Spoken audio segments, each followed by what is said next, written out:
What if every digital dollar in your bank just froze? No cards, no ATMs, no apps.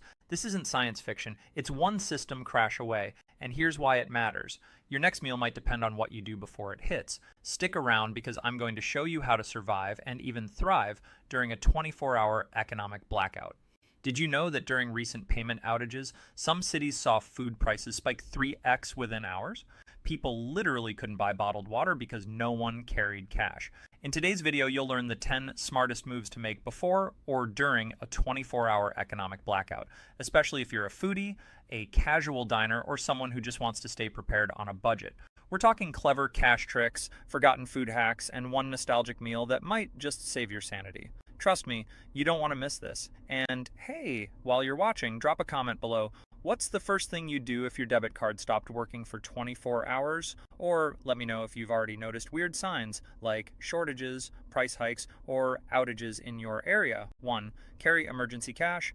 Let's start with something most people overlook until it's too late. Cash. Yeah, good old-fashioned paper money. You know, that stuff your grandma still tucks into birthday cards. In a 24-hour economic blackout, your card is useless. No swipe, no Apple Pay, ATMs, offline. Apps, frozen. Even if you have money in your account, you can't touch it. That's the reality in an economic blackout. And when that happens, cash becomes power. But not just any cash. Small bills. Don't walk around with a $100 bill thinking you're set. That won't help at a local diner when they can't break it. You'll look rich and still go hungry. Instead, carry a mix. A few $1, $5, and maybe one or two $10. That way, you can pay for snacks, bottled water, or even a meal without relying on change. Keep it in multiple spots. Seriously, don't stuff it all in your wallet. Split it up, maybe a $10 in your jeans pocket, a few $1 in your coat, $5 tucked in your phone case. Why? In chaos, you want access to at least something, even if your bag gets stolen or lost. Here's something people don't realize. Some cash-only businesses thrive during blackouts. Food trucks, local diners, street vendors, they're used to taking cash already. If you're one of the few customers who can still pay, guess what? You eat. Everyone else? They're standing there arguing with a card reader, and don't assume stores will trust you. You can't say, "I'll pay you tomorrow." No receipt, no credit. In a blackout, cash talks and everything else walks. So before anything else, grab that emergency stash, $20 to $50. That's it, enough to grab a meal, fuel up, or get what your neighbor can't. It's such a small thing, but in a blackout, it puts you ahead of 90% of people around you. Let's move on to the next one because food is next and you're going to want to hear this. 2. Stock up on non-perishable foods. All right, so you've got your cash, but what if every store near you is closed or already wiped out? No Uber Eats, no drive-thru, no open gas station. What's actually sitting in your kitchen right now could become your only option. This is where non-perishable foods come in clutch. And I'm not just talking about military-grade MREs or some doomsday bunker stash. I'm talking about affordable, everyday foods that sit quietly in your pantry until one day they save your entire day. Let's make this super real. You open the cupboard, boom, peanut butter. Still good, no fridge needed, protein-packed, and let's be honest, it goes with everything in a crisis. Next to it, a can of black beans, toss it with rice, a little seasoning, and boom, a full meal.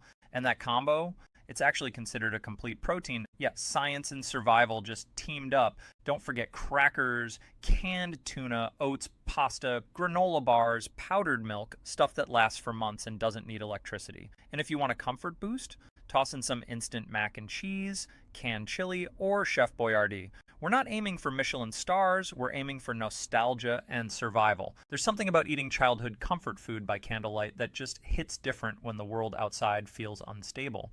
Pro tip, rotate your stash. Don't just shove it in a box and forget it. Eat and replace every few months so you always have fresh stock. Budget prepping at its finest. Because in a blackout, the real flex isn't gourmet takeout, it's being able to make a full meal without a microwave or a menu. And before we jump to point 3, drop a comment below. What's your go-to comfort food when things get stressful or uncertain? Let's talk about trading next. You'd be surprised what people will swap for a granola bar when there's no money moving around. 3. Master the art of bartering. Let's imagine it's hour 10 of the blackout. You've eaten what you could, the stores are still down, and now you need something. Maybe it's water, maybe baby formula, maybe gas. But no one's accepting cards, and even if they were, their internet's down. This is when things shift from survival to strategy. Because when the economy freezes, barter becomes currency. Now, this isn't the Wild West. You're not trading goats for flour, but you'd be shocked how quickly people revert to trading when money stops moving. And the key? Knowing what you have that someone else might need. Let's say you stocked up on snacks, first aid, or even a pack of AAA batteries. Suddenly, those items have real value. People will swap canned food for a flashlight. Some might even exchange labor, offering to walk your dog or cook a meal if you give them a hot drink or clean water.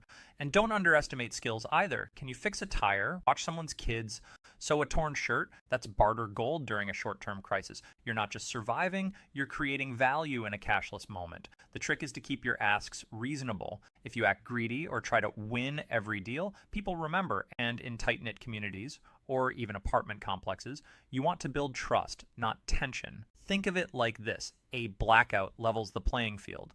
The real currency becomes usefulness. So ask yourself, what do you have, know, or can do that might matter when cards and cash stop working? And one more thing, bartering doesn't just fill gaps, it connects people. It builds a web of help when everything else has disconnected. All right, we've traded some granola bars and earned some trust, but now it's time to talk location, because where you spend your money matters even more when everything else stops working.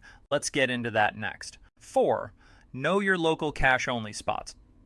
Here's something you probably haven't thought about. Not all businesses shut down during a blackout.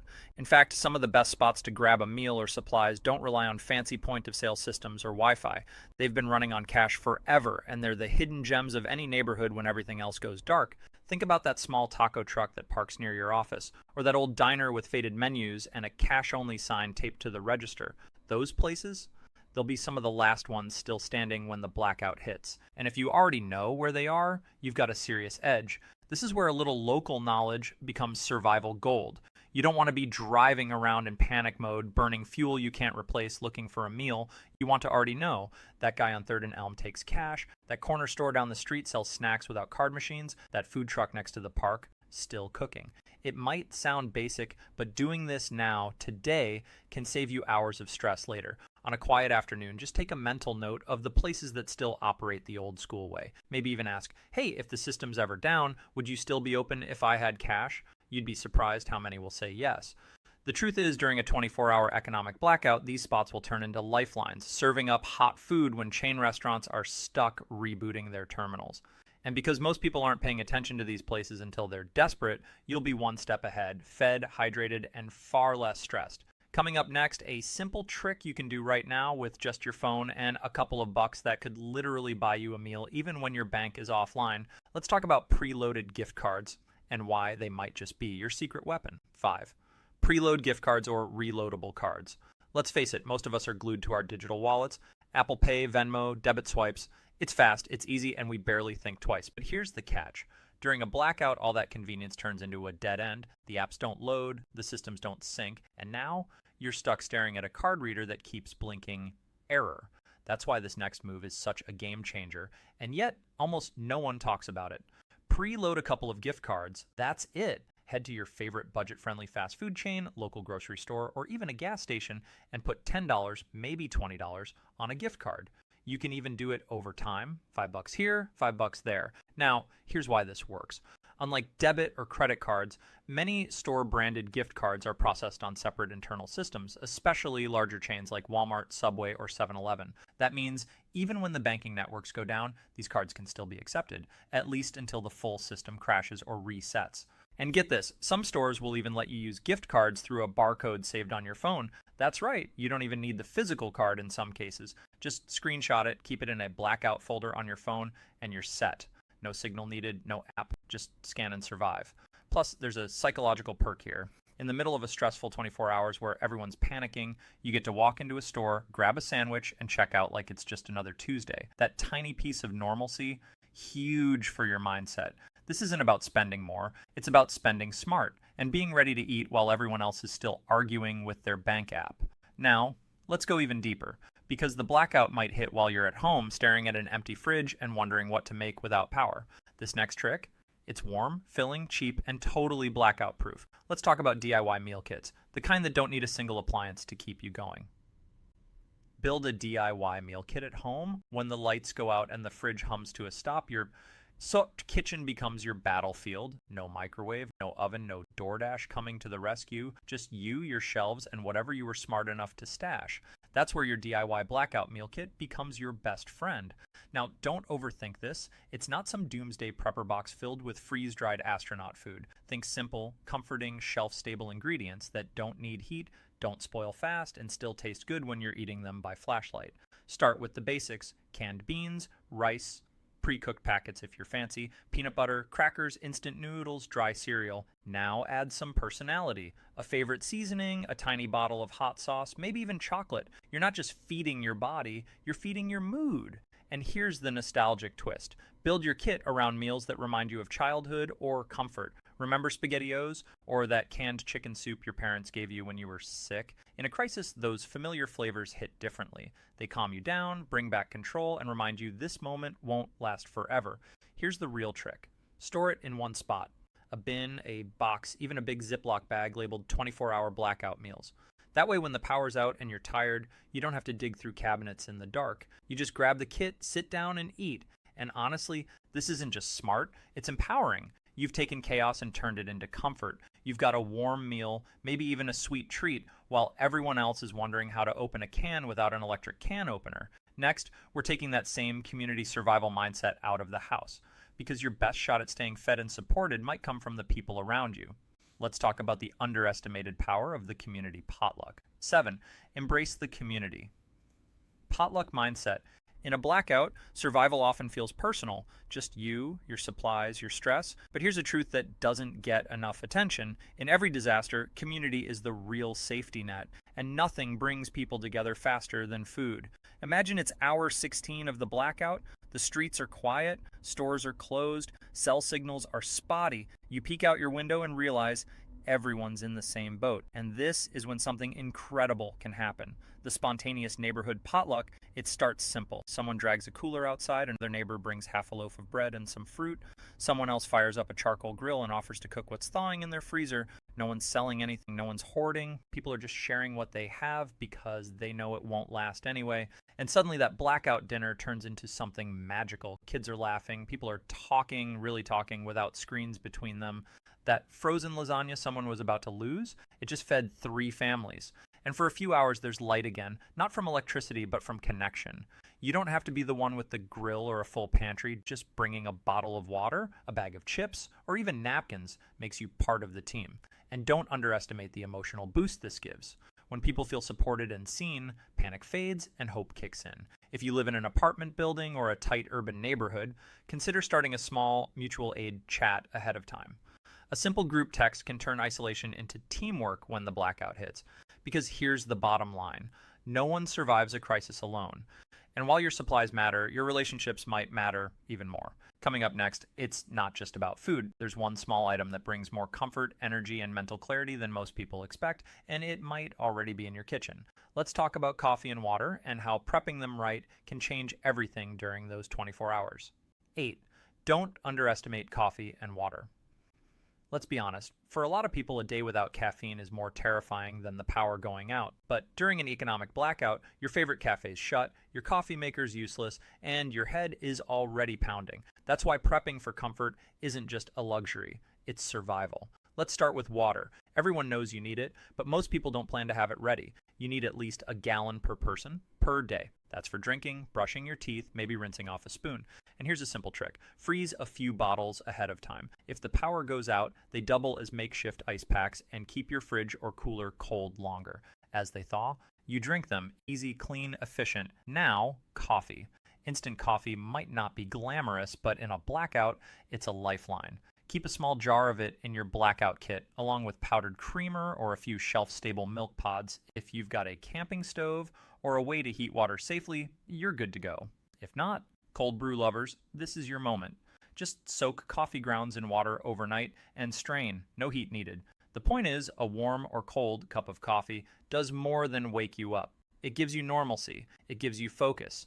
And in a moment where everything feels unpredictable, that one routine, your morning cup, can make all the difference. Water and caffeine might seem small, but they restore energy, fight off mental fog, and keep your body functioning under stress. Don't wait until the blackout to wish you had them. And now that we've recharged mentally, let's talk about one smart digital move you can make right now that works even without internet, signal, or access to your bank. It's one of the most overlooked survival hacks, and it lives in your phone. Let's talk about mobile offline backups. 9. Use mobile offline backups. In a world where we rely on our phones for everything, maps, money, contact info, it's easy to forget just how useless they become when the signal drops. No Wi-Fi, no data, no app refresh. It's like holding a $1,000 brick in your hand. But here's the secret.